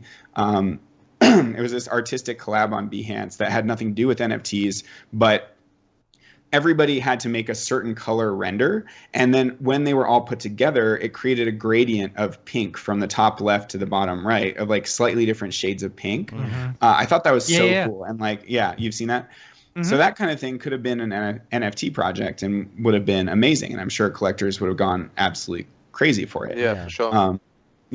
So yeah, and also I think collaborations are on the rise, like what you're working on, and I think, like I said, I've had a few artists reach out to me to collaborate, and we're working on a couple pieces. I think that's a great way to grow the space and to collaborate with other artists, have collaboration, collaborate with collectors, provided, you know, the collectors are artistically inclined, and just grow the space. Be, like you said, you know, create the new genre, create that, be that piece, and then let the users decide the value. Absolutely. The other thing that would be cool that Tim is also working on, kind of like Try Show Time, where you can bring, like, it's like a hub for all of your NFTs. Anything that's in your wallet, even if it's across different platforms, will get kind of aggregated. But Tim's actually got a thing where he's working on this where you can pick any NFT on any platform and put it into a gallery as if it's like a wish list or like your favorite NFTs, or like so you can create almost like Pinterest galleries of NFTs. That's cool. That's really cool, man. That's awesome. Really, really cool. That's all I got. I think that was more than so. Yeah, I'm curious to know, David and Peter, how many NFTs do y'all know how many NFTs you have? No, yeah, I've got about 70 at the moment. Wow. No, about 10 of those are cubes though, ready to burn. That's funny. Do you know about the burn? It's the POC one, the POC right? thing. Yeah, so he created this thing. So I don't know, this is almost hard to describe, but like, so he created his drop was basically using cubes as a currency almost, where if you bought 5 cubes, each one was $500 on the first day. Each day of the 3 days, they increased to $500. So the first day was 500, second day 1,000, third day you can only buy cubes for 1,500. So that was weird in and of itself. And then beyond that, if you bought 5 cubes, that would become an NFT as a 5 cube thing, meaning like it's a different NFT. Like you were, instead of being given 5 individual NFTs of cubes, you were given 1 NFT of 5 cubes. And he did this up to 1,000 cubes. So Justin Sun, for instance, purchased like almost $1 million worth, where he got a single NFT of 1,000, a single NFT of 500, a single NFT of like 250. You get the idea, right? Sure. So what that means, though, is that it was actually hard to get the individual cubes. And so you could only get 4 individual cubes, because that's any more than that, and they would convert to a 5 cube thing. Right. Oh. So the individual cubes, there were still like 4,000 or 5,000 of them, but there weren't nearly as many as, were actually technically purchased, because they were converted upon delivery. So, but then, what he did after that was he released this site called burn.art, where he's encouraging people to burn their NFTs, light them on fire, which just means send them to a vault or a wallet where nobody can access them again, basically. So, but if you burn a POC NFT, you're given extremely more Ash. So this is a new cryptocurrency called Ash, and you can only get it through burning, right? So he's like burn NFTs to get Ash to get more NFTs. So like certain NFTs that he makes in the future, you can only buy have Ash with Ash. Yeah, that's have Ash. Oh my gosh, that's smart. That's so smart. The other crazy thing, so POC's obviously a genius at the market dynamics. So that's the other thing about him people don't understand, is it's not just like his weird black and white renders and whatnot. It's the mystique around him. It's that he built Archilect, which is that AI curator, and that it's like, his understanding of the market and the secondary, market and all that stuff. It's not just the fact that he comes up with the idea, because like I think any stoner could be like, man, you like burn the NFT and then it's the Ash and you pay for it with the Ash. But like honestly, like to actually execute all of that is ridiculous. Yeah. It is ridiculous. And so like, and the other crazy thing is that so when he first launches this site, the first number of cubes that are burned will return much more Ash than future cubes. At some point, it will plateau down to like, say at first you get maybe 900 Ash per cube, and then later you only get 100 Ash per cube. And also, like, again, his NFTs. That sucks Ash. His NFTs are the ones that you want to burn, because if you burn any old NFT, you might only get like 1 single Ash versus like the 500 or 900 get for burning his NFTs. So that's why the individual cubes are so valuable, because they're the cheapest ones, and then if you burn them, you get a lot more Ash in return. But the idea is that as more and more Ash gets, in the ecosystem, the cubes also get more scarce. So people that are holding the actual cubes, the value will go up. And so Ash maybe starts here and cubes start here, and then they eventually level out. So it's just playing really insane dynamics with the market. Great gamification. Yep. Do you want to talk about Cryptobiotica and how he turned NFTs into Pokemon? Yeah, you should do that. So I don't know Yeah. if we should say who's behind Cryptobiotica. I don't know how. I mean, uh, we Yeah, did we'll- last we'll- week, so kind of. Okay, But let's good. we'll, No, it's we'll cool. just Okay, from it's now our on buddy we won't. Ross. No, it's cool. It's Okay. Ross. You know. Okay. Well, But I will say that I have Talk reached to out. him. So on our Discord server, he like goes fully into character and talks Mhm, about the right. lab and like looks over my to like gosh, get responses yes. from other lab members Yeah. and like speaks in the we. He always speaks in like the third person. It's fucking hilarious. We He's have been amazing. talking with We, their marketing team, and a representative from Cryptobiotica will be on the show May 24th, I think. I'll have to double check Amazing, that, but amazing. it's coming up on the schedule. So Peter, have Yeah. you seen Cryptobiotica? No, I haven't. Someone link me to this after we're done, and we'll definitely check it out for sure. Yeah, he's built a whole site around it, and he's got this cross pollination mechanic with basically he's got these like these digital life forms that were discovered on the blockchain, and then when you have two in your wallet, you can cross pollinate them, and you basically send a fee of ETH to a wallet, and then the next one gets beamed directly into your wallet. So the next generation is spawned, and then you get to name it, and it has properties from the two different ones that could even be like sound attributes, and like they I like move in that. different ways. Yeah, it's really cool. And I think Lewis posted something about this recently. Yeah. yeah, Did you purchase one recently? Yeah, so I bought two of them, then I crossbred them, and then I created a new life form, and so I got to name it, and so I named it after myself yeah. because why not? ego. how much? Yeah, I was how like- much? How much are they? So it's they have different Depends. There's prices. different editions. So like sometimes it'll be like an edition of 12. Some like the one of one is obviously the most valuable, but like there are different edition numbers, and they're like to some degree it's determined by the first person that buys them, like what the price is set at. But it also makes sense. They're internally consistent with like how much they cost. Yeah, And where do you Yeah, so- purchase them? Maker's Place. Maker's Yeah, Place. just search Cryptobiotica. Yeah. But it's a really fascinating project. And the other interesting thing is so after you create your species, you get to if you want to, you can have a monopoly on the stock. So Luis here like bought all of the rest of them, and you're allowed to do that for only 0.1 ETH each. So then basically people have to come to you on the secondary market and purchase from you.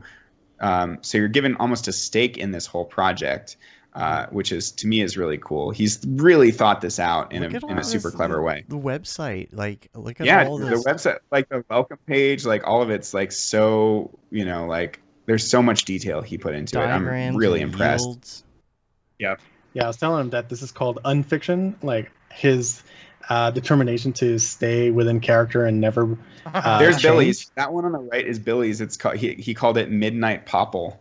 Popple. I love it. Yeah, And it moves- I'm looking at Midnight Popple now, and I'm like, man, it's accepting offers, so I'm thinking about making one. Lewis Miranda, yeah. I can see your one. I have four. You If you want to buy one. can also buy some from the first generation. They're probably cheaper, but yeah, you could buy one as well from Billy. Super interesting. I will say that Yeah, when we reached out to schedule the show, that was not a joke. We literally got Really? an email from the team at cryptobiotica.com, Yeah. asking us what we needed to do to connect us with the right representative. It's ridiculous. Yeah. It's awesome. Yeah. So Billy and I, we're gonna try doing this thing where we're gonna co-discover a new species. So we'll split Oh, the that's awesome. breeding cost, and Oh. we're gonna both supply. I'm gonna supply my Luis Miranda. He's gonna supply his Midnight Popple, and we're gonna combine them. And then whatever comes out, we're gonna name it together, and then we're gonna split the offspring evenly between us. You have a gender reveal party for it too? Or? Only if a bunch of people's houses get set on fire. That was the call of the podcast, dude. That was the best. Funny. Okay, Yeah. so let me get this straight. So if I buy one of these, Yep. Yes. or I have to buy two, what do I Yeah. do? Then do I send it to them? And then they each, get- Once they're both in your wallet, you go onto the site and there's a MetaMask, there's a wallet where you send a specific amount of ETH. So you can send 0.1 ETH if you just want to crossbreed between two similar species and then the attributes aren't that different. But if you want them to actually like fully cross-pollinate, then it's like 0.35 ETH or something like that.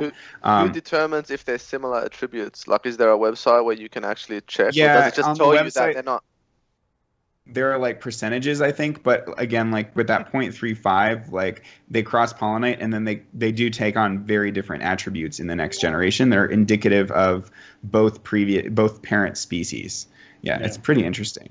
Each NFT has all these different stats around it. And they have a QR code that you can like just pull it up, and it's super smart. Man. Yeah. Okay, so Luis, what did you buy? Which ones did you do in order to cross-pollinate yours?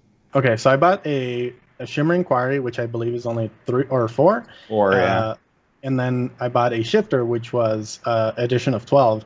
And so I noticed that nobody had those 2 combinations, so I went ahead and crossbred them, and I got that Buckyball. Oh, sorry, it's I don't know. It looks like 2 pyramids stuck together. So will you always get a new thing, or once you do that, it'll always be new, but it's not as the attributes aren't that different if it's from 2 of the same species and you pay less. But it will be very unique if you pay a bit more, basically. So it has to do with like the random seed somehow. Right. Yeah. Somehow. I think it's a great business model. I actually think the way he's done it, so obviously he's netting the pollination costs, which is great. He I hasn't think been it's a great I have idea. a picture. I have a picture of our baby. Chelsea and I made this together. Oh, nice. This digital creature. Cryptobiotica just sent this to me actually today. I'll post it in the Dingus so you can show it. LLC. I haven't named it yet.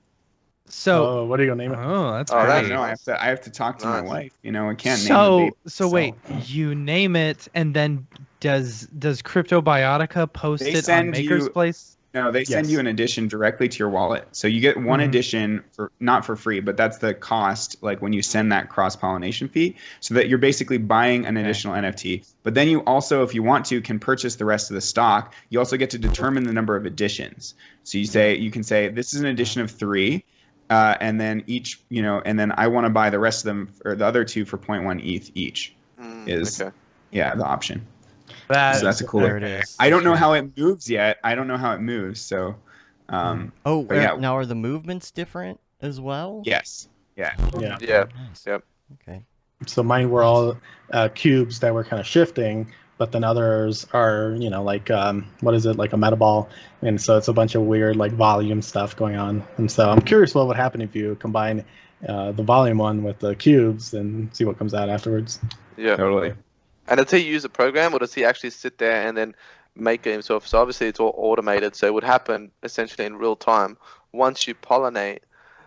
So what's happening behind the scene is he's actually going into Cinema 4D, considering. Don't tell us how the sausage is made. Right. Sorry. No. He's like, he's figuring out like what a thing would look like that's a combination of those 2. Like he's putting the time and the effort. So it does take like probably a week to create that new species. Oh, Because that's what I was going to say. Yeah, so it's not instantaneous. That's right. So okay. But that's because the lab has to research it, and Yeah, that's true. That's cool. Yeah. No, but when I was like thinking, he like revealed it, I was just like, this thing is fucking like genius, and so I wanted to immediately get in on it. So Totally. I think when he's on, he should be like himself through the regular podcast, the non-NFT And then part, switch and then into totally switch, agree. and then he's the Lab mode. representative. I don't know, man. Like he does not break character. Hello, easily.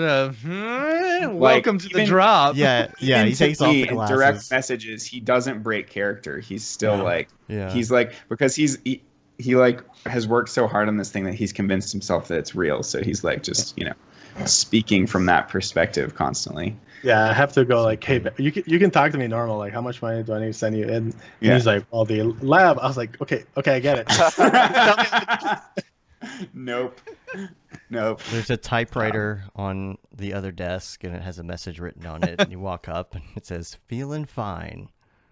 And then you realize he's gone insane with madness, and he really believes it now. Yeah. All work and no play makes Ross something. Go crazy? Something. Don't only a matter mind of if I do. Oh man. So I've actually got a couple more questions for Oh Peter. man, I have got to go to bed. No, Well, ask your What's my strategy? two questions, and then Matt can go to bed. Yeah. So like when you're like checking out an artist, are there any big red flags like for you where you're like, I love this piece of art, but I don't know if I want to buy it because of X reason. Maybe it's because they've indicated, or you feel like they're just doing this on the side and they're not in it for the long run, because that's a big thing. Like you want to see artists like committing to the space, saying they're going to do this full time, and then going through with that. So yeah. I don't necessarily think you need to commit to doing it full time. I just think you need to commit to be forever involved. So you don't need to commit to doing it full time. But if you're forever involved and you're a lover of the space, and I sense that you're a lover of the space, and there's no signs in your artwork or in your profile, whether it be Twitter or whatnot, that indicate to me that you're just trying to shill for a quick grab. Like I actually can't remember who it was, but I made a post about how happiness is being successful, so just be happy with what you're producing and then you are successful. And then someone else came back to me, I can't remember when it was, saying about how no man, this space isn't going to be around forever. It's about cashing in as much as you can, as quick as you can. And I can't remember who it was, but I'm like, man, I'm never going to buy your art, dude. Like that's a shit attitude. Absolutely. And then another one I've got is like, so how long is it courteous for an artist to sit on a bid? Because when a lot of people don't know this. A lot of people don't know this, but when you make a bid, that money goes into escrow. So for instance, if it's ETH, it actually goes into escrow and you can't access it. Or if it's a credit card, it appears as a hold on your credit card. So a lot of the time there's this anxiety when you've got some bids that, oh shit, I need to accept one of these within like 24 hours or else maybe they're going to pull it and that's going to reset back down to zero. So there's this risk reward.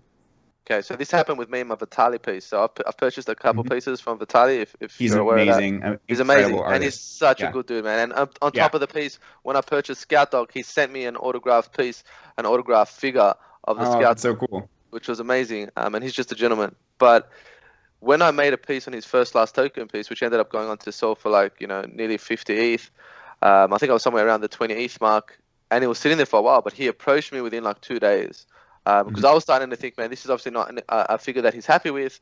This is 20 ETH that I can't use. I can't put into I can't do nothing at the moment. So he approached me. He's super grateful, and this is what I'm suggesting other artists do. Like if you don't necessarily agree with it, speak to the collector and say, look, this is the figure I'm kind of aiming for. Yep. Are you capable? If not, that's fine. I'll reject the bid so you can get your ETH back. Don't wait too long, because then it is a little bit, for me, if Vitali didn't reach out and I was left with that ETH in escrow for 10 days, that would have frustrated me a little bit. Absolutely. It is a significant amount of money. I think that's really important, and I've done that too. Like actually, I just sold my Star Wars Harry Potter piece for I think 7 ETH. But the first bid that was put in was one of my collectors, Super Top Secret is his name, and he started it at 3 ETH, and it sat there, and nobody else bid on it. And so I just approached him directly. I was like, "Hey, dude, I think this is worth more." And or he was immediately like, "Oh yeah, this is amazing. I just wanted to kick it off." But at that point, you're coming at it like, "I want to make a direct sale to this person, and this is the number I think that it's worth. And do you agree?" Yeah, work from there. And and he was like, yeah, absolutely. Let me, he was like, I need to move some things around, and I'll have it to you tomorrow. And then he ended up actually coming back the same day and buying the piece for 7 ETH. So that's that's a really good way to work, and that's why it is important to establish these connections directly with collectors that are not just to go around wanting to, hey, you're a collector, I want to connect with you, because that's kind of shady. It's more like if somebody's bidding on your piece and they're interested in your work, then connect with them. Oh, that's absolutely. That's a green light. Definitely connect with us. If we've made a bid on your piece, then we're obviously interested in your art. We're interested in you. So there's no way we're going to turn you down if you approach us. Yep. And that's awesome. How our relationship started, Costi and I. You put an initial bid, then we chatted about it, and we came to an understanding, and it was really awesome to actually have that sort of conversation. Yeah, super grateful, man. Grateful for that piece, dude. It's an amazing piece. But I've done that with quite a few artists. So and it's not a strategy. It's absolutely not a strategy. It's like I put in a price, and as a collector, I think you're always going to price what you think it's valued at, but you're also trying to get it for the price that you feel like you can afford or you want to pay. And sometimes that's not in the ballpark of what the artist expected. So You know, I very much encourage that discussion. You know, and then 9 times out of 10, I end up lifting my price up to something that's closer to what the artist expected. Without a reserve price, you know, as a collector, we don't, or unless you've got a history of selling within a certain bracket, as a collector, we're not going to know. We're not going to know for sure what you value your art at. Right. Absolutely. Interesting. So, would you recommend having reserves on like Maker's Place? I got asked this question actually a couple of days ago. Well, doesn't it kick in an auction? If you place a reserve, then isn't that the auction feature where if it hits that reserve, then it goes to a 48-hour auction or something? Or just a reserve and you can purchase at that cost. So you can't purchase. Oh, I see what you're saying. Like, so that's more of a fixed price thing. And that I've actually made, when I first got into Maker's Place, I made that mistake. I put one of my pieces for 10 ETH, and that was actually the one that sold the cheapest out of all of them that 888 bought. Because I didn't realize that if you put a price on it, that's exactly the amount that someone can just buy it for. So he just scooped that up.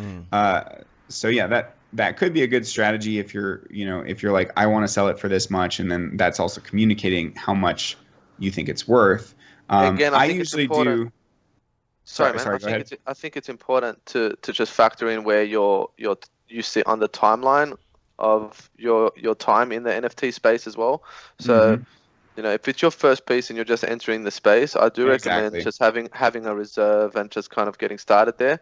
And then, you know, as you start to have consistently high volumes of bids, then you can kind of just leave it open and people can do their own research. They can see your previous sales and they can go from there. Yeah, you'll get the odd dude that's like completely lowballing you that just like offers you $200. You just ignore that. Right, exactly.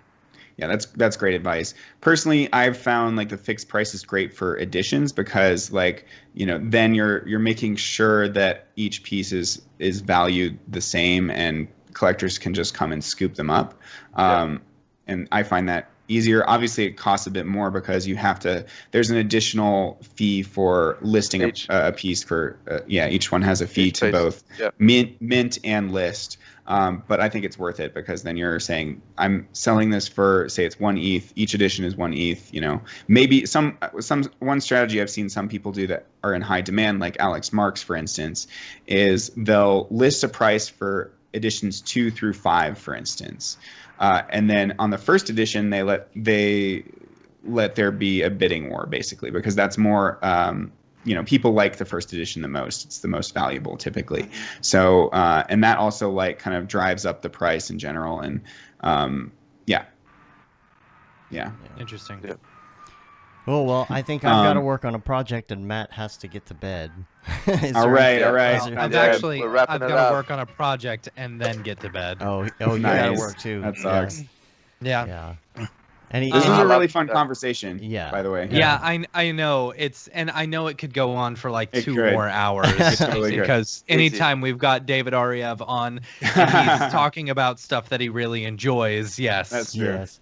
Well, why don't we plan on doing another one of these at some point? Because I feel like as things develop, we're really going to be able to just. There's so much we could go many more hours. So let's absolutely plan on doing that because I feel like this was a really great conversation. I can't believe it's been 2 hours already.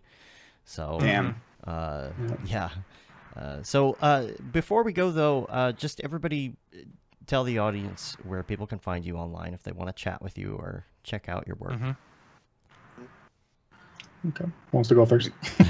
Go for it. Well, you can find me on Mograph.com. Right. I'm on Twitter at Matt Milstead, Instagram _Matt Milstead, and Thanks, Matt. Foundation. But I only had one piece. Yeah. Someone already bought it. And we got I'm on TikTok. Twitter, dude. Yeah, so I we don't know got if you can see. I'm trying to get down there. I'm There right you here. That at Peter Costi on Twitter. I'm David Ariew, and you can find me at arievvisuals.com or on my Twitter, which is just David Ariew, my name. Instagram, I'm also makersplace.com/David Ariew, and I've got a couple big drops coming up on May 25th. I've got a Maker's Place drop. I'm going to use the Down on the Render Farm stuff for that. Cool. Awesome. Which is a big 1-of-1 short film, as well as several other smaller pieces that I've been developing. And then And then my Nifty drop is June 8th, and I think I'm gonna do some mirror boxes for that since I love those so much. Like more like the mirror box work, man. Thank you. I think I'm gonna do more like that techno style mirror box that's tightly synced to the music because I just love doing concert visuals. I did one of those. Yeah. It's called Mind Warp that 888 picked up. So that's on my Maker's Place. You can check out that style. But I think I'm going to do a whole kind of set of those with just different timings to the music and different tracks that I really love. So that should be fun. Yeah. Awesome. Nice. Well, my name is Luis Miranda, and you can find me at Luis Miranda 4D, pretty much in all of my social medias, including Maker's Place and also Foundation. I don't have a drop coming up, but I do want to say something, and that is that my not Five Nights at Freddy's video has hit over 1 million views. Yeah, love it. I think that's hilarious because I also have it listed and nobody's bought it. But whatever, it's that's funny. But I like that it hit 1 million views, and I think that's awesome, especially considering that I started out doing tutorials, and now this one video ended up taking me over to 10,000 subscribers. So, anyways, amazing. Yeah, and your That's TikTok, awesome. you got your TikTok. Yeah, dude, your up. TikTok's blown up. Yeah. Yeah, I also have a TikTok. I'm at 58K on that one. And Nice. Also because of that. That's funny. Yep. And You can follow us on TikTok as well. Yeah. Mograph.com. You can see Dorpy and his adventures. Dorpy's adventures. We didn't get Dorpy's to meet adventures. Dorpy today. He's like an essential part of the drop. Yeah, What's going on with he that doesn't dude? usually show up to the nighttime specials. Yeah. Okay, all right. Yeah. He's sleeping on He's a tired his Doge. doggy bed right now. Yeah, he's Nice. there on and the bed. Dreaming of guys, NFTs. I want to Yeah. thank you for making it happen and like working with the time zone. So I know it's hard for you guys, and this is normal lunchtime hour for me, but you guys are probably ready to bed. Yeah, Now we're we'll have working to for a do- little bit longer, and then we're going to bed. Yeah. Yeah. But yeah. Yeah. Awesome. Look, guys, it was a pleasure, and we'll definitely do it again. Yeah. Yeah, Awesome. man. Definitely. Great to meet you and talk to you, man. Yeah. Cheers, guys. You Yeah. want to Cool. take us Well, out, if Matt? if anyone's got any, if anyone in the community has any drops coming up, feel free to shoot us an email, info@mograph.com. We'll make sure to feature your work on one of the upcoming episodes of The Drop. Join us every Monday for the Mograph podcast at noon Central Time, where just the normal Mograph podcast, and then afterwards we hit up The Drop. So awesome. Thanks, y'all, for joining us. You can check us out, mograph.com, pick up some of our merch, or hit us up if you have any questions. Until next time, I'm Dave, or I'm Matt. I'm Matt. It's backwards. I'm Dave. You guys are basically. I'm Matt. There we go. There you go. Cheers, guys. Yeah. Take All right. care. Bye. Later, yo. Is this the fucking mic? This is exactly what I should be doing. Are we on?